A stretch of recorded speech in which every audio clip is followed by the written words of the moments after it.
তুমি এটা দেখছো? ভালো করে দেখো, চোখ খুলে দেখো। এটাই তোমার স্ট্যাটাস। এখন মুখ তুলে এখান থেকে বেরিয়ে যাও।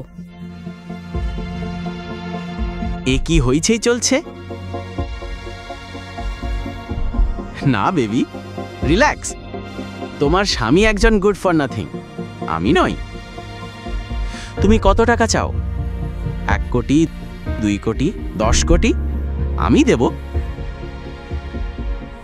কি তুমি আমাকে সাহায্য করবে? অবশ্যই, আমি তোমার বন্ধু, কিন্তু একটা শর্ত আছে। যদি তুমি 2 কোটি চাও, তবে তোমাকে আমার সঙ্গে থাকতে হবে। আর যদি তুমি 10 কোটি চাও, তবে তোমাকে পুরোপুরি আমাকে সমর্পণ করতে হবে। কিন্তু দেব তার কথা শেষ করার আগেই শিবাই বাধা দিল।